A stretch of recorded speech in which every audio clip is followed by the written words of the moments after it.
Hello welcome to SS productions competitive hub అండి. ఈ వీడియోలో మనము 7th సైన్స్కి సంబంధించి కంటిన్యూషన్ చూద్దాము. ఆల్రెడీ సెమ్ 1 కంప్లీట్ చేసుకున్నాం. ఇప్పుడైతే మనం సెమ్ 2లో భాగంగా 10th లెసన్ చూసుకుందాం. విద్యుత్ ప్రవాహం మరియు దాని ప్రభావాలు, electric current and its effects అండి. ఆల్రెడీ 3rd నుంచి 6th వరకు కూడా కంప్లీట్ చేస్తున్నాం. ఆల్ సబ్జెక్ట్స్ అనేటివి చూడండి, వాళ్ళు ఉంటే చూడండి, మన ప్లేలిస్ట్లో ఉన్నాయి. కింద లింక్ కూడా ఇచ్చాను, డిఎస్సి ఫ్రీ వీడియో క్లాసెస్ అని చెప్పి. ఇక్కడ మీరు ఈ టెక్స్ట్ బుక్స్ క్లాసెస్ వినండి.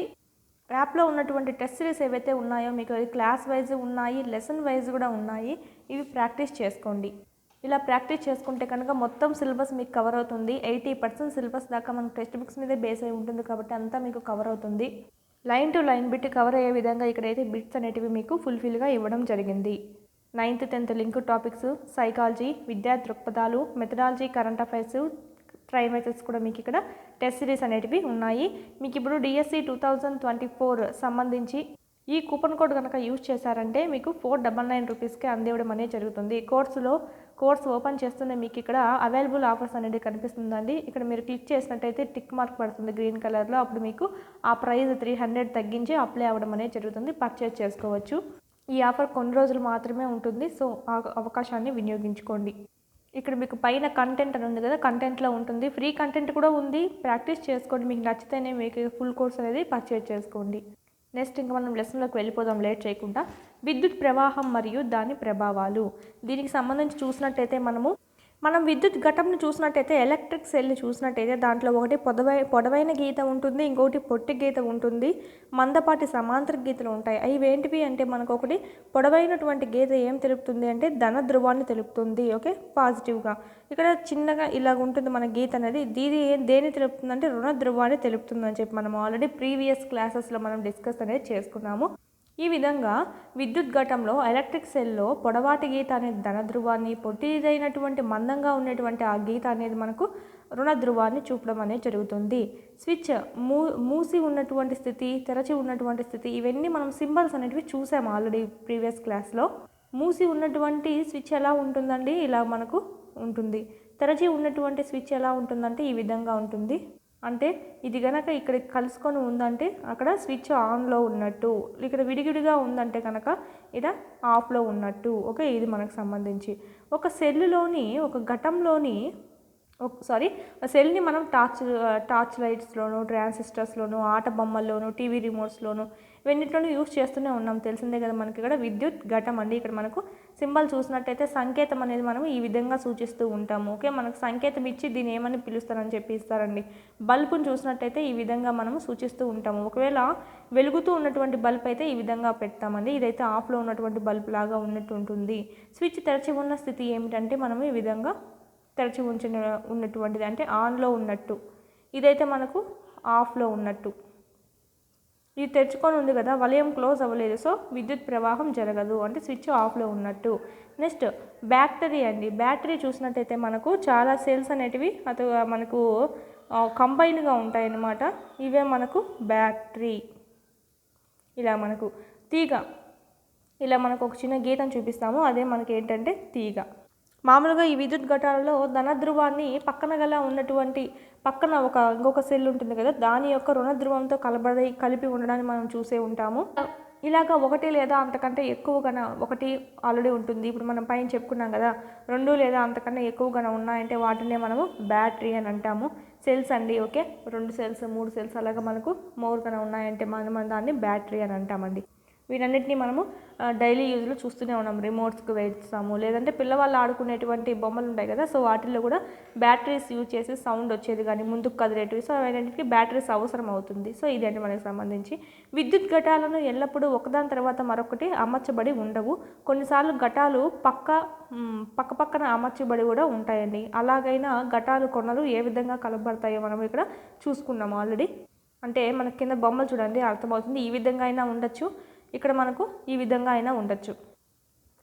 ఒకదాని తర్వాత ఒకటి అంటే ఏంటంటే ఇక్కడ చూపించినట్టుగా ఇక్కడ చూడండి, పక్కన అమర్చాలంటే వైర్లు కలపాల్సి ఉంటుంది. ఆ వైర్లు చూసినట్టయితే ధన ధ్రువానికి ఇక్కడ మనం చూడండి, ఇక్కడ వైర్స్ ఇక్కడ ఏమవుతుందంటే ఒక ధన ధ్రువాన్ని రుణ ధ్రువంతో కలపడం అనేది జరుగుతుంది. సో ఈ విధంగా ఆపోజిట్ అనేది కలుపుతారు, అప్పుడే మనకు వర్క్ అనేది చేస్తాయి.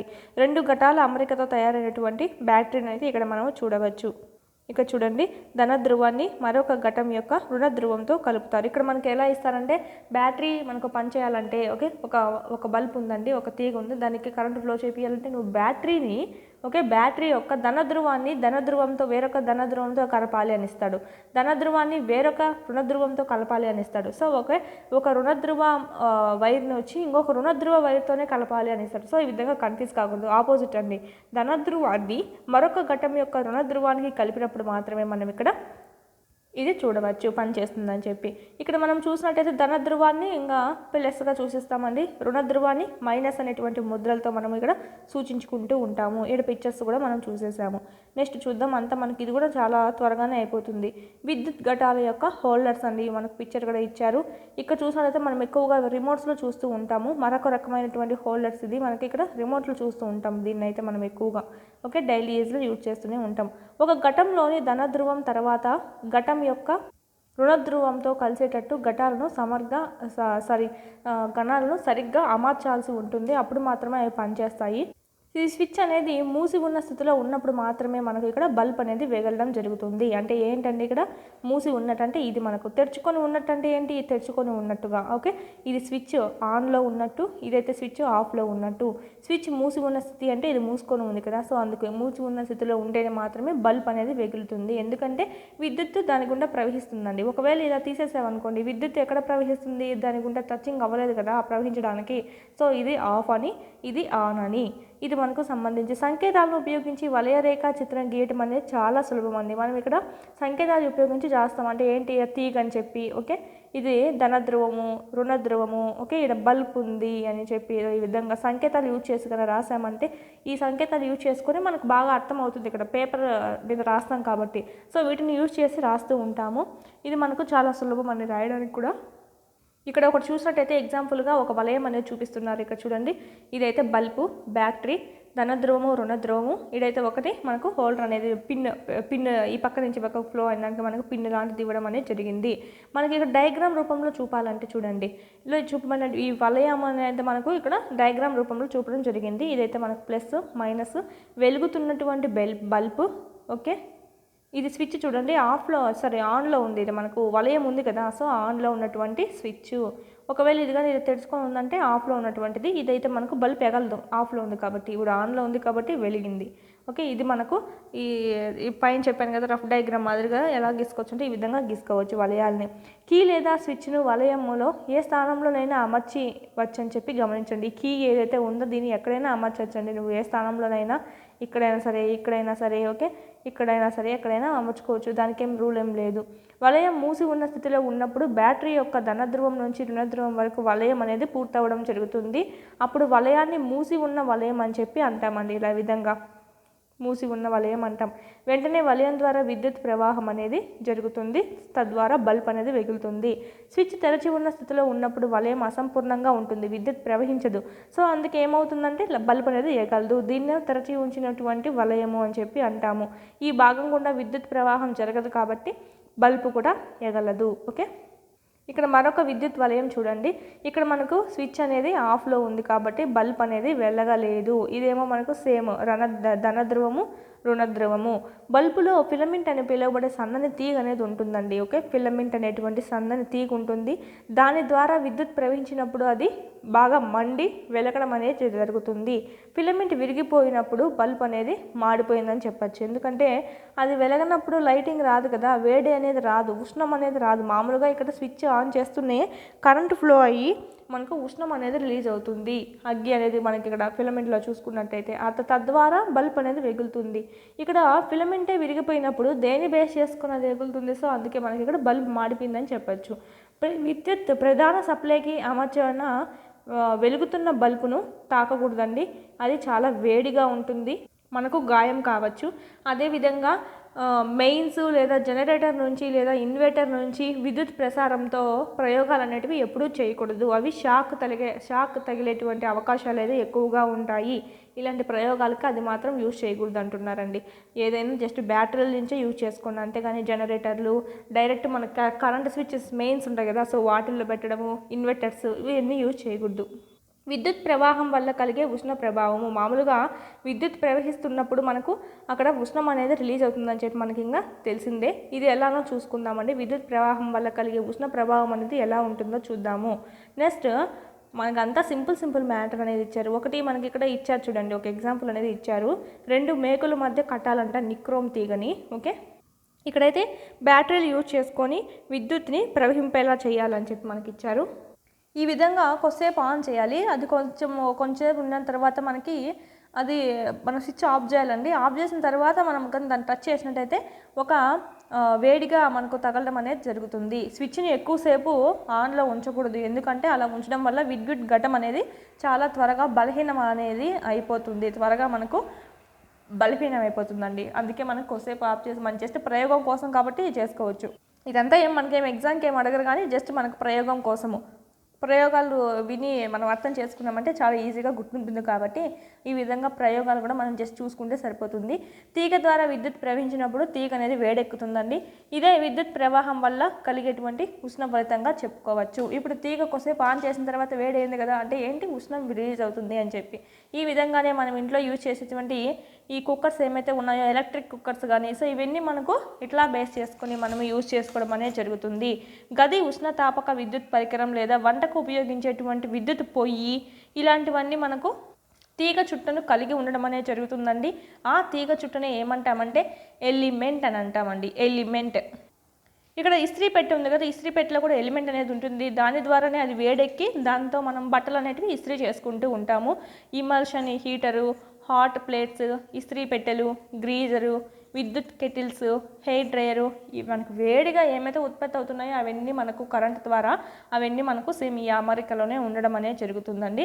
వీటన్నిటిలోనూ మనకు ఎలిమెంట్ అనేది కలిగి ఉంటుంది. దాని ద్వారానే మనకి ఇక్కడ వేడి అనేది రావడం జరుగుతుంది. అది మండి ఆ తీగ చుట్టూనే మనం ఎలిమెంట్ అంటాం కదా, అది కరెంట్కి అది మండి మనకు దాని ద్వారా ఉష్ణం అనేది రావడం జరుగుతుంది. ఇక్కడ మనకి ఇస్త్రీ పెట్టె యొక్క ఎలిమెంట్ అనేది ఇవ్వడం అనేది జరిగిందండి. ఓకే, విద్యుత్ ఇస్త్రీ పెట్టె. ఇక్కడ బల్బు చూసినట్టయితే విద్యుత్ బల్బులో వెలుగుతున్నటువంటి ఫిలమెంట్ ఇక్కడ మనం చూసాం కదా ఆల్రెడీ. ఫిలమెంట్ కనుక బాగుంటే కనుక ఇది మనకు ఇలాగ వెలుతురు ఇవ్వడం అనేది జరుగుతుంది. ఫిలమెంట్ కనుక చెడిపోయిందంటే బల్బ్ అనేది ఎట్టి పరిస్థితుల్లోనూ వెలగదు. సాధారణ బల్బులో మనం చాలా మనకు చూస్తూనే ఉంటాము. ఇది మనకు ఒక ఎగ్జాంపుల్. దీన్ని కూడా మనము ఎలిమెంట్ అని చెప్పి అనుకోవచ్చు.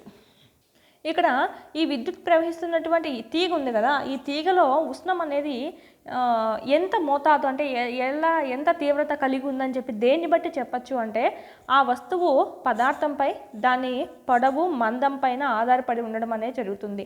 ఆ పదార్థం ఏంటి అంటే ఇప్పుడు మనకి ఐరన్ అనుకోండి, త్వరగా కరిగిపోతుంది. కానీ కొన్ని రకాలైనటువంటివి ఎంత వేడి చేసినా కూడా త్వరగా కరగవు. సో అలాగా పదార్థం ఏంటి అని చెప్పి చూసుకోవాలి. దాని పొడవు ఏ విధంగా ఉంది, ఎంత పొడవు ఉంది, ఓకే, పొడవు ఎక్కువగా ఉండాలి. ప్లస్ మందం అండి, పల్సంగా ఉందంటే త్వరగా హీట్కి కరిగిపోవడం జరుగుతుంది. సో మందంగా ఉంటే మనకు యూస్ఫుల్ అవుతుంది. ఈ విధంగా పదార్థం ఏమిటి, దాని పొడవు ఎంతుంది, మందం ఎంతుంది అనేది చూసుకొని దానిపైన ఉష్ణ పరిమాణం అనేది ఆధారపడి ఉంటుంది. వివిధ పదార్థాలతో చేసిన వివిధ పొడవులు మందాలు గల తీగలను వివిధ అవసరాలకు మనం యూజ్ చేసుకుంటూ ఉంటాము.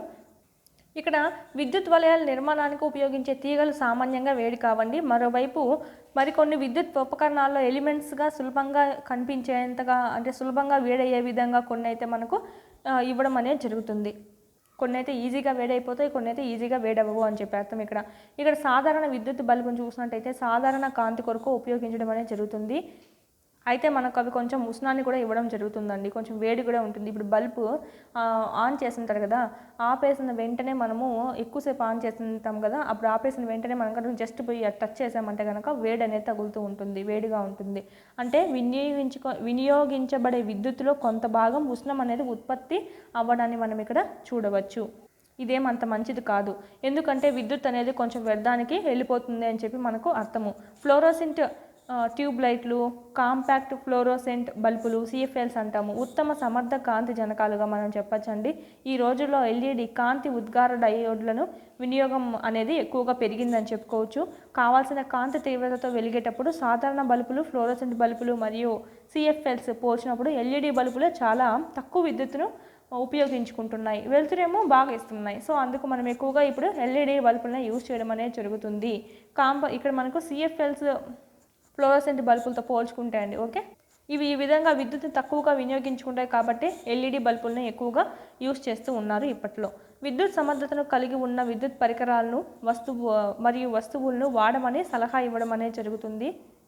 విద్యుత్ సమర్థత దేనికైతే కలిగి ఉంటుందో అవే ఎక్కువ వాడాలి అని చెప్పి. అది మనకు చూసినట్టయితే బ్యూరో ఆఫ్ ఇండియన్ స్టాండర్డ్ న్యూఢిల్లీలో ఉందండి. వారు విద్యుత్ పరికరాలకు ఐఎస్ఐ అనేటువంటి చిహ్నాన్ని వాళ్ళు ఇవ్వడం జరుగుతుంది. అది ఉండేదే మనం తీసుకున్నామంటే అది తక్కువ విద్యుత్తుని లాక్కోవడం అనేది జరుగుతుంది. ఇది విద్యుత్ ఉపకరణాలపైన ఈ సింబల్తో ఉంటుందండి. ఓకే, ఐఎస్ఐ అనేటువంటి ఈ సింబల్తో మనకు ఉండడం అనేది జరుగుతుంది. ఈ కలిగినటువంటి పరికరాన్ని మనము కొన్నామంటే సో మనకి అది ఎక్కువగా విద్యుత్ లాగదు అని చెప్పి అర్థం. బల్బులు కానీ వస్తువులు కానీ ఎలక్ట్రిక్ వస్తువులు ఏదైనా సరే. ఓకే, ఫ్లోరోసెంట్ బల్బులు మరియు సిఎఫ్ఎల్ విషయ స్వభావం గల అధిక పాదరస ఆవరణని కలిగించడం అనేది కలిగి ఉంటాయండి. అది చాలా పాదరసం అనేది చాలా హానికరం మనకి ఇక్కడ. అందుకే అవి యూజ్ చేసేటప్పుడు చెరిపినప్పుడు జాగ్రత్తగా పడివేయడం అనేది జరగాలి. అందుకే మనకు మెయిన్గా ఎల్ఈడి బల్బులు యూజ్ చేసుకుంటేనే మంచిది అని చెప్పి ఇక్కడ మనకు ప్రిఫర్ చేయడం జరిగింది. ఇక్కడ పిక్చర్లో ఉండేది ఏంటంటే మనం మామూలుగా ఇళ్లలో యూజ్ చేసేటువంటి ఫ్యూజ్ అండి. ఓకే, ఇలా అయితే మనకు ఎలక్ట్రిక్ ఫ్యూజ్ అని చెప్పుకోవచ్చు. ఇప్పుడు ఫ్యూజ్ గురించి చూద్దాము. ఇక్కడ మామూలుగా సాధారణంగా బల్బులో ఉన్నటువంటి ఆ ఫిలమెంట్ ఏమవుతుంది, ఉష్ణోగ్రత దాని గుండా ప్రవహించి అధిక ఉష్ణోగ్రత వేడెక్కి అప్పుడు మనకు వెలుతురు ఇవ్వడం అనేది జరుగుతుంది. తద్వారా మనకు వెలుతురు అనేది వస్తుంది. ఒక తీగ ధర అధిక విద్యుత్ ప్రవాహం కనుక ప్రవహించిందంటే కనుక ఆ తీగ అనేది కరిగిపోవడం అనేది జరుగుతుందండి. కరిగిపోయి ఏమవుతుందంటే మనకు ఆడ ఫ్లో అనేది తగ్గిపోతుంది, వెలుతురు అనేది రాదు. ఓకే, అది మనకు ఆ తీగ అనేది కరిగిపోవడం అనేది జరుగుతుంది. ఇక్కడ సపోజ్ నిక్రోమ్ తీగకు బదులుగా ఉక్కు దారాన్ని తీసుకున్నామంటే కనుక ఒక వేడి కొంచెం వెళ్తూనే మనకి ఏమవుతుందంటే అది కొంచెంసేపు వేడవుతుంది, అది మనకు కరిగిపోవడం అనేది జరుగుతుంది అకార్డింగ్ టు బేస్డ్ మనము నిక్రోమ్తో పోల్చుకుంటే. ఓకే, అలాగా కొన్ని పదార్థాలు భిన్న కరిగిపోతే కొన్ని పదార్థాలు భిన్న కరగవండి. ఇలా భిన్న కరిగే ఏవైతే ఉంటాయో వాటిల్ని మనము విద్యుత్ ఫ్యూజులకి తయారు చేయడం అనేది జరుగుతుంది. ఎందుకు అంటే మనకు ఇళ్లల్లో కరెంట్ ఫ్లో అనేది ఎక్కువగా వచ్చిందనుకోండి, కరెంట్ ఫ్లో అనేది అప్ అండ్ డౌన్ అవుతూ మనకు ఎక్కువగా ఒకేసారిగా ఫ్లో వచ్చిందనుకోండి, ఆ ఎక్కువ వేడికి ఆ తక్కువ సామర్థ్యం గలది కరిగిపోతుంది. అప్పుడు ఏమవుతుందంటే ఆ వలయం అనేది తెగిపోతుంది. అప్పుడు మనకి కరెంట్ అంతా ఆగిపోవడం అనేది జరుగుతుంది. కరెంట్ షాకులు పడికి గురి కాకుండా ఎక్కువ మనకు కరెంట్ ఫ్లో వచ్చేసి ఇళ్లలో చూస్తూనే ఉంటాం కదా, వైర్లతో సహా పేలిపోవడము అలాంటివి ఏం కాకుండా మనకి ఏమవుతుందంటే షాక్ అనేది బయటికి రాకుండా, మంటలు రాకుండా కాపాడడానికి మనకి ఈ ఫ్యూజుల్ని బిగించడం అనేది జరుగుతుంది. అంటే ఎక్కువ విద్యుత్ ప్రవాహాన్ని ఆపడానికి అని చెప్పొచ్చు సింపుల్గా చెప్పాలంటే. అన్ని భవనాల విద్యుత్ వలయాల్లో కూడా మనం ఇక్కడ ఫ్యూజుల్ని చూస్తూనే ఉంటాము. ఒక వలయం గుండా సురక్షితంగా ప్రవహించగల విద్యుత్ ప్రవాహానికి గరిష్ట హద్దు అనేది ఉంటుంది. ఆ హద్దు కానీ దాటిందంటే ఈ ఫ్యూజ్ కరిగిపోతుంది. సో తద్వారా విద్యుత్ కట్ అవుతుంది. ఇక్కడ మనం ముందైతే ఈ వాడుతున్నాం, ఇప్పుడైతే మనకు ఎలక్ట్రిక్ ఫ్యూజులు అనేవి ఎక్కువగా యూజ్ చేస్తూ ఉంటాము. ఇల్లు నిర్మాణాలు వీటన్నిటిలో అయితే మనకి ఇక్కడ ఈ ఫ్యూజెస్ మనం కింద చెప్పుకుందాం, అదొకటి యూజ్ చేస్తూ ఉంటాము. ఈ విధంగా ఎందుకు అధిక వేడిని ఉత్పత్తి చేస్తాయి, అధిక విద్యుత్తుని ఉత్పత్తి చేస్తాయి అంటే తీగలు ఒకదానికొకటి నేరుగా తాకుతూ ఉన్నాయనుకోండి, అలాగైనా మనకు అవుతుంది. తీగలపై గల ఇన్సులేషన్ అరిగిపోవడం వల్ల, చిరిగిపోవడం వల్ల కూడా మనకు అలా జరుగుతుంది. దీని కారణంగా ఈ విధంగా మనకు లఘు వలయం అనేది ఏర్పడుతూ ఉంటుంది, కలిసిపోయి ఏర్పడుతూ ఉంటుంది. తద్వారా ఫ్లో అనేది ఎక్కువ వస్తేస్తుంది. అనేక విద్యుత్ పరికరాలను ఒకే సాకెట్లో కలపడం ద్వారా కూడా ఈ విధంగా అధిక విద్యుత్ అనేది ప్రవాహం అనేది జరగవచ్చు. వలయంలో ఓవర్లోడ్కి ఇది కారణం అనేది అవుతుంది. ఓవర్లోడ్ వల్ల మనకి ఇక్కడ ఎన్నో ప్రమాదాలు అనేవి కూడా జరుగుతూ ఉంటాయి. లఘు వలయాలు మరియు ఓవర్లోడ్ల వల్ల కలిగే అగ్ని ప్రమాదాలు మనం రోజు చూస్తూనే ఉన్నామండి. సో వీటిని ఆపడానికే మనకు ఫ్యూజెస్ అనేటివి చాలా యూజ్ అవుతాయని చెప్పచ్చు. ఇలాగ విద్యుత్ వలయాలకు నష్టం కలగకుండా, మంటలు అనేటివి ఏర్పడకుండా ఉండడానికే ఈ ఫ్యూజ్ని యూజ్ చేయడం అనేది జరుగుతుంది. వీటికి నెక్స్ట్ ఇంకొకటి ఏంటంటే మినియేచర్ సర్క్యూట్ బ్రేకర్ అని చెప్పచ్చు. ఇది కూడా మనకు ఒక రకంగా ఫ్యూజ్ అని చెప్పచ్చు. ఈ రోజుల్లో ఫ్యూజుల స్థానంలో మినియేచర్ సర్క్యూట్ బ్రేకర్ని యూజ్ చేస్తూ ఉన్నాం ఎక్కువగా. వలయంలో విద్యుత్ ప్రవాహం సురక్షిత హద్దు దాటిందంటే కనుక దానిలోని స్విచ్లు వాటంతట అవే ఆగిపోవడం అనేది జరుగుతుంది. వీటిని మళ్ళా ఆన్ చేస్తే అప్పుడు మళ్ళీ వెలుగుతాయండి. వీటికి కూడా ఎంసీబీ మీద మనకు ఐఎస్ఐ గుర్తు ఉందో లేదో చూసుకొని కొనుక్కోవాల్సి ఉంటుంది. ఏదో ఈ విధంగా గుర్తు అనేది ఉంటుంది. ఇది ఉంటేనే మనకు ఏదైనా సరే విద్యుత్ పరికరం కొనుక్కోవాలి, అదైతే మనకు సేఫ్ అండి. నెక్స్ట్ ఈ విధంగా ఫ్యూజులకి బదులుగా ఏదైనా తీగ, లోహ పట్టీల్ని ఉపయోగించడం అనేది చేయకూడదు. ఎందుకంటే షాక్ కొట్టే అవకాశాలు అయితే ఉంటాయి. మనకు ఉన్నటువంటి ఆ ఫీజుకు బదులుగా ఈ తీగలు కానీ లోహ పట్టీలు యూజ్ చేయడం అనేది జరగకూడదు. అది మనకు అనర్థాలకు దారితీస్తుందండి. వివిధ రకాల ఫ్యూజుల్ని వివిధ రకాల అవసరాలకు ఉపయోగించడం అనేది జరుగుతుంది. విద్యుత్ ప్రవాహం వల్ల అయస్కాంత ఫలితాలు ఏ విధంగా ఉంటాయనేది చూద్దాం. విద్యుత్ ప్రవాహం వల్ల కూడా అయస్కాంతం అనేది ఏర్పడుతుంది, అయస్కాంత ప్రభావం చూపుతుంది. అది కూడా మనం చూద్దాము. దిక్సూచి సూదిపై విద్యుత్ యొక్క ప్రభావం ఎలా ఉంటుందో చూద్దాము. ఈ విధంగా అమర్చుకుంటారు. ఇదైతే ఆఫ్లో ఉన్నటువంటి స్విచ్. ఓకే, ఈ విధంగా దిక్సూచి అనేది ఇక్కడ ఉండడం అనేది జరుగుతుందండి. ఇక్కడ మనకు తీగ చుట్టు అనేది చూడండి, ఇక్కడ బాక్స్లో పెట్టేసి చుట్టి పెట్టున్నారు. ఇక్కడ మనకు ఇది కానీ కలిపామనుకోండి స్విచ్, ఇక్కడ తీగ చుట్ట ద్వారా కరెంట్ అనేది ఫ్లో అయ్యి ఏమవుతుందంటే ఈ అయస్కాంతం కింద దిక్సూచి ఏదైతే ఉందో అది దిశ అనేది మార్చుకొని తిరుగుతూ ఉంటుంది. అంటే ఆ అయస్కాంతానికి అంటే విద్యుత్ తీగ ఉంది, తీగలో ఉన్నటువంటి అయస్కాంతానికి తీగ కరెంట్ ఆన్ చేసినప్పుడు అయస్కాంతం ఫ్లో అనేది అవుతూ ఉంటుంది. దానికి ఇది ప్రభావితం అనేది అవుతూ ఉంటుంది అది దిక్సూచి అనేది. ఈ విధంగా మొత్తం అమర్చిన తర్వాత మనం కనుక ఇక్కడ మనకు ఆడ విద్యుత్ ప్రవహించే సమయంలో ఏమవుతుందంటే మనకు ఆ దిక్సూచి అనేది మూవ్ అవుతూ ఉండడం అనేది గమనించవచ్చు. అంటే విద్యుత్ ప్రవహిస్తున్నప్పుడు మాత్రమే మనకు ఇక్కడ ఇది మూవ్ అవుతుంది. అంటే మనకి ఇక్కడ ఏమని అర్థము, అయస్కాంతం అనేది ఉంది, అందుకే మనకు అది మూవ్ అవుతుందని చెప్పి మనం ఇక్కడ అర్థం చేసుకోవాలి. ఈ విధంగా మనము స్విచ్ ఆన్ చేసినప్పుడేమో విద్యుత్ ప్రవాహం వల్ల అయస్కాంతంది మనకు మూవ్ అవుతూ ఉంటుంది. స్విచ్ ఆఫ్ చేసామనుకోండి మళ్ళీ అది యథాస్థానానికి రావడం అనేది జరుగుతుంది. ఓకే, ఇది మనకు సంబంధించి దీని ద్వారా తెలుసుకోవచ్చు విద్యుత్ అనేది అయస్కాంతాన్ని కలిగి ఉంటుందని చెప్పి. ఓకే, హాన్స్ క్రిస్టియన్ ఓర్సెల్ మనకి ఇక్కడ క్రీస్తు శకం 1777 నుంచి 1851 వరకు తను జీవించినటువంటి కాలం అనేది మనకి ఇక్కడ ఇవ్వడం జరిగిందండి. నెక్స్ట్ చూసినట్టయితే దిక్సూచిలోని సూచి ఒక చిన్న అయస్కాంతం అని మనకి ఇక్కడ తెలుస్తూనే ఉంది. అది ఏం చేస్తుంది, ఉత్తర దక్షిణ ధృవాల్ని సూచిస్తూ ఉంటుంది. ఈ పైన మనం కరెంటు ఫ్లో అందించే లోపు అది ఏమైందంటే మనకు అది కదలడం అనేది జరిగింది. అంటే దాని సూచి అనేది అపవర్తనం అనేది చెందడం అనేది జరిగిందండి. విద్యుత్ ప్రవహిస్తున్న తీగకు దగ్గరగా సూచిని ఉంచినప్పుడు కూడా దీన్ని మనము గమనించవచ్చు అపవర్తనాన్ని. దీన్ని బట్టి మనకి ఏమవుతుందంటే ఒక తీగ గుండా విద్యుత్ అనేది ప్రవహించేటప్పుడు ఆ తీగ అయస్కాంతంలా పనిచేస్తుంది. మీకు ఒక బెస్ట్ ఎగ్జాంపుల్ కావాలంటే ఇక్కడ మనకి కరెంటు ఫ్లో అవుతున్నటువంటి తీగ ఉందండి. తీగను కానీ పట్టుకున్నావంటే ఏం చేస్తుంది అంటే పట్టుకోవడం కూడా అవసరం లేదు, దగ్గరికి నువ్వు జస్ట్ చిన్నగా వెళ్తున్నావంటే చాలు అది మనకు ఎక్కువగా మనల్ని లాగేసుకోవడం అనేది జరుగుతుంది. అందుకే వాటికి దూరంగా ఉండాలి కరెంటు తీగలకి అని అంటూ ఉంటారు. అంటే దానికి మనకు అయస్కాంతం లాక్కునేటువంటి శక్తి అనేది ఉంటుంది. ఒక్కసారి కానీ పట్టుకున్నామంటే అది వదలదు, అది మనకు అయస్కాంతం ద్వారా పట్టేసుకోవడం అనేది జరుగుతుంది. మన బాడీలో కూడా కరెంట్ అనేది ఫ్లో అవ్వడానికి వీలుంటుంది. కాబట్టి ఎందుకు మన బాడీ కూడా విద్యుత్ వాహకమే అండి. అంటే మన బాడీ గుండా కూడా విద్యుత్ అనేది ప్రవహించడానికి వీలుగా ఉంటుంది. వీటన్నిటిని మనం విద్యుత్ వాహకాలు అని అంటామండి. విద్యుత్ ప్రవహించనీయకుండా చేసేదాన్ని విద్యుత్ బంధకాలు అంటాం. మన బాడీ విద్యుత్ వాహకం కాబట్టి మన బాడీకి కూడా కరెంట్ని జస్ట్ తీగన టచ్ చేసినా కూడా మనకు వెంటనే అలాగే షాక్ కొడుతూ ఉండడం అనేది జరుగుతూ ఉంటుంది. హాన్స్ క్రిస్టియన్ ఐర్స్టెడ్ అనే శాస్త్రవేత్త ఈ విషయంలోనే ఆశ్చర్యపోవడం అనేది జరిగింది. మనం పైన ఫోటో చూసాం కదా, దాన్ని చూసుకొని తీగ ద్వారా విద్యుత్ ప్రవహించిన ప్రతిసారి అయస్కాంత సూచిలోని అపవర్తన విధానాన్ని ఇక్కడ మనకి గమనించడం అనేది జరిగింది. ఈయనే అని చెప్పుకోవచ్చు మొట్టమొదటి వాడు ఇలా గమనించింది. తీగ ద్వారా విద్యుత్ ప్రవాహం జరిగినప్పుడు అదే అయస్కాంతంలా ప్రవర్తిస్తుంది అని చెప్పి దీని ద్వారా నిర్ధారించుకోవడం అనేది జరిగింది. అయస్కాంతాలు తయారు చేయడానికి కూడా విద్యుత్ ప్రవాహాన్ని ఉపయోగిస్తూ ఉంటాము. ఈ విధంగా అమరిక అనేది చేసుకోవాలి. ఒక చీల తీసుకోవాలి, ఇక్కడ మనము ఆపి ఉన్నటువంటి మనం తర్వాత ఆన్ చేసుకుంటామండి. ఇక్కడ మనం ఈ తీగ నుండి మనకు ఇక్కడ ఈ స్ప్రింగ్ గుండా ఈ సీల ఏదైతే ఉందో దీని గుండా మనము తిప్పుకుంటూ వెళ్ళి మనకి ఇక్కడ ఇవన్నీ కలిపామంటే కనుక విద్యుత్ అనేది ఇక్కడ మనకి ప్రవహిస్తూ ఉంటుంది. ప్రవహించినంతసేపు మనకి ఇది అయస్కాంతంగా పనిచేయడం అనేది జరుగుతుంది. ప్రవహించడం ఆపేసిన తర్వాత కూడా ఇక్కడ మనము గుండు సూదులు పడేసామంటే కనుక అవి కూడా అతుక్కొని వెళ్తాయి. ఓకే, ప్రవహించినప్పుడు విద్యుత్ ప్రవహిస్తూ ఉన్నప్పుడు అది మన అయస్కాంతంలా పనిచేస్తుంది, ఆపేసిన తర్వాత కూడా అయస్కాంతంగా పనిచేస్తుంది. ఇది మనకు అయస్కాంతాలను తయారు చేయడానికి కూడా విద్యుత్ని వాడవచ్చు ఈ విధంగా. ఓకే, ఇవి మనకు కొంచెం ఉన్నటువంటి ఎగ్జాంపుల్ అని చెప్పుకోవచ్చు. ఈ విధంగా మనం విద్యుత్ అయస్కాంతాలను చాలా బలంగా తయారు చేయవచ్చండి. అవి చాలా ఎక్కువ లోడ్ని ఎత్తగలేటువంటి సామర్థ్యం అనేది కలిగి ఉంటుంది విద్యుత్ని ఇలా యూజ్ చేసినప్పుడు. ఈ విధంగా ఎక్కువ లోడ్లు ఎత్తడానికి మనము ఈ అయస్కాంతాన్ని విద్యుత్ అయస్కాంతాన్ని యూజ్ చేస్తాము. మిగతా పదార్థాల నుంచి అయస్కాంత పదార్థాలను వేరు చేయడానికి కూడా మనము ఈ విద్యుత్ అయస్కాంతాన్ని యూజ్ చేస్తాము. అనుకోకుండా కంట్లో ఏమైనా అయస్కాంతం సంబంధించి పదార్థం పడింది అనుకోండి, ఇంకొక అయస్కాంతాన్ని యూజ్ చేసుకొని డాక్టర్స్ వాటిని తీయడం జరుగుతుంది. ఎందుకంటే ఒక అయస్కాంతాన్ని ఇంకొక అయస్కాంతం అనేది ఆకర్షిస్తుంది కాబట్టి.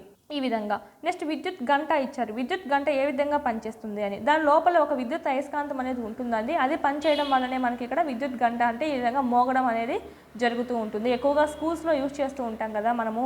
ఇక్కడ ఇంటర్వెల్లో బెల్ కొట్టడానికి కానీ, మధ్యాహ్నం బెల్లు, ఓకే, ఈవినింగ్ ఇంటికి వెళ్ళే బెల్ కొట్టడానికి. సో చాలా చూస్తూనే ఉంటాం. ఇది దేని ద్వారా దాని లోపల విద్యుత్ అయస్కాంతం అనేది ఉంటుంది. ఇది కూడా మనకు ఒక ప్రయోగం మాదిరే చెప్పొచ్చండి. ఇది ఏమి కలిగి ఉంటుందంటే ఒక ఇనుప పట్టీపై చుట్టబడిన తీగ చుట్టను కలిగి ఉంటుంది. ఆ తీగ చుట్ట విద్యుత్ అయస్కాంతం మాదిరిగా ఇది ఈ విధంగా తీగ చుట్ట చుట్టుకొని ఉంటుంది. ఆ తీగ చుట్ట ఏమవుతుందండి, విద్యుత్ అయస్కాంతం మాదిరిగా పనిచేయడం అనేది జరుగుతుంది. ఇది పనిచేసిన తర్వాత ఇది మనకు ఒక చివరిలో సుత్తిని కలిగి ఉన్న ఇనుప పట్టి విద్యుత్ అయస్కాంతానికి దగ్గరగా ఉంచబడి ఉండడం అనేది జరుగుతుంది. చూడండి, ఇక్కడ ఒక ఇనుప కడ్డీకి తగిలిచున్నటువంటి సుత్తిలాగా ఉంది కదా. సో దీన్ని దగ్గరగా ఉంచడం అనేది జరుగుతుంది. ఇది కరెంట్ ఫ్లో అయినప్పుడు ఏమవుతుందంటే మనకి ఇక్కడ, ఓకే, కరెంట్ ఫ్లో అయినప్పుడు విద్యుత్ అయస్కాంతాన్ని ఇట్లా మనకు లాక్కుంటుంది కదా, అప్పుడు టక్ అని కొట్టుకుంటుంది. కరెంట్ ఫ్లో ఆగిపోతుంది, అప్పుడు మనకు అది మళ్ళీ వెనక్కి వచ్చేస్తుంది. మళ్ళీ కరెంట్ ఫ్లో అయినప్పుడు మళ్ళీ టక్ అని కొట్టుతుంది. సో ఈ విధంగా పునరావృతం అవుతూనే ఉంటుందండి. ఈ విధంగా స్పీడ్గా పునరావృతం అవుతుంది కాబట్టి టక ఇది కొట్టుకుంటూ ఉంటుంది. ఈ విధంగా మనకు సౌండ్ రావడం అనేది జరుగుతుంది. ఇనుప పట్టి స్క్రూను తాకుతూ ఉన్నప్పుడు తీగ చుట్ట గుండా విద్యుత్ ప్రవహించి విద్యుత్ అయస్కాంతంగా తయారవుతుందండి. ఇనుప పట్టిని లాగడం అనేది జరుగుతుంది. ఈ ఇనుప పట్టిని ఇక్కడ మనకు ఇనుప పట్టిని లాగడం ద్వారా ఏమవుతుందంటే టక్ అని చెప్పి కొట్టుకోవడం అనేది జరుగుతుంది. ఓకే, ఈ విధంగా కరెంట్ ఫ్లో ఆగిపోయి వచ్చి ఈ విధంగా పునరావృతం అవుతూనే ఉంటుంది. ఈ విధంగా గంట మోగడం అనేది జరుగుతుందండి. ఇది మనకు సంబంధించి ఇదేం మనం జస్ట్ చూసుకుంటే సరిపోతుంది, ఏం పెద్దగా మనకు ప్రయోగం జస్ట్ మనకు అర్థం అవడానికి మాత్రమే. ఈ నెక్స్ట్ క్వశ్చన్స్ అనేవి చూద్దాము. మీరు క్వశ్చన్స్ అనేవి కామెంటే చేయట్లేదు, కామెంట్ చేయండి కంపల్సరీ. ఫస్ట్ క్వశ్చన్ చూడండి, ఇక్కడ విద్యుత్ ఘటము సంకేతంలోని పొడవాటి గీత డాష్ విద్యుత్ ధ్రువాన్ని చూపుతుంది. ఏ ధ్రువాన్ని చూపుతుందండి? పొడవుగా ఉన్నటువంటి గీత. పొడవు పొట్టి రెండు అనేవి ఉంటాయని చెప్పాను. సో ఈ పొడవాటి గీత ఏం చూపుతుంది, పొట్టి గీత ఏం చూపుతుంది అంటే పొడవాటి గీత అనేది పాజిటివ్ అంటే ధన ధ్రువాన్ని చూపుతుందండి. ఈ పొట్టి గీత రుణ ధ్రువాన్ని చూపడం అనేది జరుగుతుంది. ఇది మనకి ఏమడిగారు, పొడవాటి గీత అడిగారు. సో ఆన్సర్ ఈస్ ధన విద్యుత్ ధ్రువాన్ని చూపించడం అనేది జరుగుతుంది. నెక్స్ట్ క్వశ్చన్, 2 లేదా అంతకంటే ఎక్కువ విద్యుత్ ఘటాల అమరికను డాష్ అంటారు. 2 లేదా అంతకంటే ఎక్కువ విద్యుత్ ఘటాలని మనం ఆల్రెడీ చూసుకున్నామండి. ఘటం అంటే ఏంటి, ఇదొకటి అనుకుంటే మనము దీంతోపాటు ఇంకా 1 లేదా అంతకంటే ఎక్కువ ఉంటాయి. సో అలాంటి వాటిని అన్నీ కలిపి ఏమంటాం, బ్యాటరీ అంటాం. ఇవి మనకు సేమ్ అండి. మనకి దీనికి సంబంధించి అంత అప్లికేషన్ టైప్ క్వశ్చన్సే ఎక్కువగా ఉంటాయి. ఇంకా హై స్టాండర్డ్ వెళ్ళే కొద్దీ యాప్లో టెస్ట్ సిరీస్ ఏవైతే ఉన్నాయో అవి ప్రాక్టీస్ చేసుకోండి, చాలా యూజ్ఫుల్ అవుతాయి మీకు.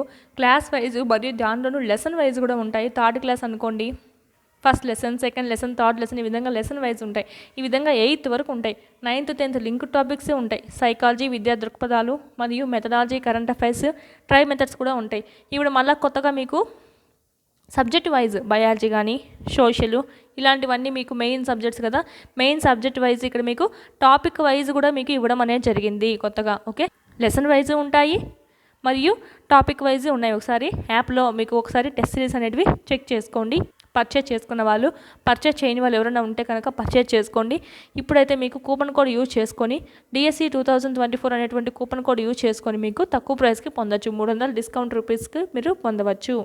యాప్ ఇరా మీరు కోర్సు కనుక క్లిక్ చేశారంటే ఇక్కడ అవైలబుల్ ఆఫర్స్ కనిపిస్తుంది. ఇది క్లిక్ చేశారంటే టిక్ మార్క్ పడేసి గ్రీన్ కలర్లో మీకు అమౌంట్ అనేది 300 రూపీస్ తగ్గి చూపిస్తుంది, అంటే 499కి చూపిస్తుంది.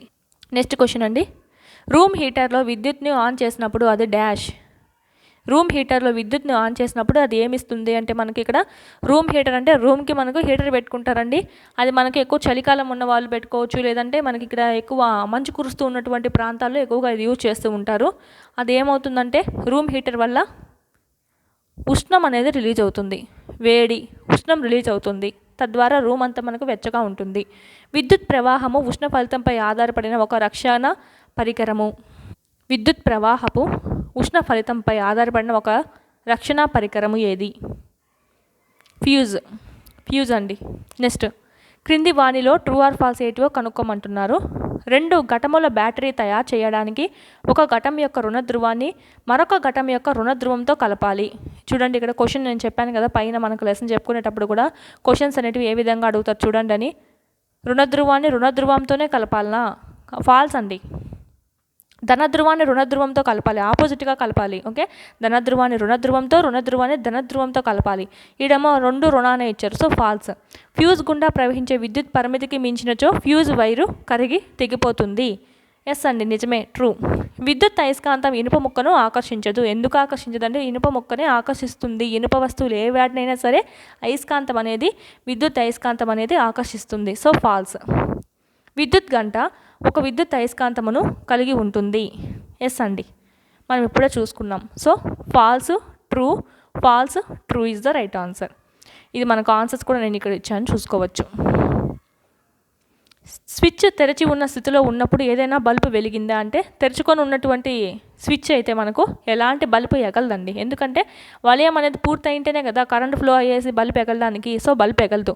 స్విచ్ను మూసి ఉన్న స్థితికి తెచ్చినప్పుడు ఏబిసి బల్బులు ఏ క్రమంలో వెలుగుతాయి అని అడుగుతున్నారు. ఇక్కడ మూసి ఉంచామనుకోండి, కరెంట్ ఆన్ చేసినట్టుగా లెక్క, ఒక స్విచ్ ఆన్ చేసినట్టుగా లెక్క, కరెంట్ ఫ్లో అవుతుంది. సో 3 బల్బులు సిమిలర్గానే వెలుగుతాయి, 3 ఒకేసారి ఎగురుతాయి. ఇది మనకు సంబంధించి. నెక్స్ట్ లాస్ట్ వన్ అండి. మీరు టెస్ట్ సిరీస్ అయితే కంపల్సరీ తీసుకొని, చాలా యూజ్ఫుల్ అవుతుంది మీకు. ఈ టెక్స్ట్ బుక్ చదవడము, క్వశ్చన్ ఏ విధంగా వస్తుంది, ఏ విధంగా ఫార్మేషన్ అడుగుతారు అనేది కూడా మీకు చాలా అవసరము. So every line to line bit అనేది మీకు దాంట్లో కవర్ అవుతుంది. ఈ థామస్ అల్వా ఎడిసన్ మనకు ఎవరంటే బల్బును కనుగొన్నటువంటి వ్యక్తి అండి. బల్బుతో పాటు గ్రామ్ ఫోన్ అంట, motion picture camera, okay, carbon transmitter, ఇలాంటివి దాదాపు 1300 పైగా ఆవిష్కరణలు అనేటివి ఈయన చేయడం అనేది జరిగింది. ఇవన్నీ టెలిఫోన్ కనుగొనడానికి ఒక అవకాశాన్ని కల్పించడం అనేది జరిగిందండి. అందుకే మనం చూసుకున్నట్టయితే విద్యుత్ బల్బును చాలామంది మనకి ఇక్కడ పరిశోధన చేసినప్పటికీ మెయిన్గా అయితే మనము థామస్ అల్వా ఎడిసన్నే తీసుకుంటాం అది కనుగొన్న వాటిలుగా. ఓకే, ఇది థామస్ అల్వా ఎడిసన్. ఇది ఒక తన లైఫ్ టైం 1847 1931 వరకు. ఓకే, ఇది మనకు సంబంధించి. నెక్స్ట్ లెసన్ లైట్ అండి, కాంతి. నెక్స్ట్ వీడియోలో డిస్కస్ చేసుకుందాం. వీడియో నచ్చినట్టయితే లైక్ చేసి మీ ఫ్రెండ్స్కి కూడా షేర్ చేయండి. మన టెస్ట్ సిరీస్ ఏదైతే ఉందో అది పర్చేజ్ చేసుకొని వాళ్ళు ఉంటే ఇంకా పర్చేజ్ చేసుకోండి. వీటి గురించి డౌట్ ఉంటే కనుక కంపల్సరీ ఈ నెంబర్కి కావాలంటే ఫోన్ చేయండి, రెస్పాండ్ అవుతాము. లింక్ అనేది మీకు కింద డిస్క్రిప్షన్లో ఇవ్వడం జరిగింది, కోర్స్ లింక్ అనేది.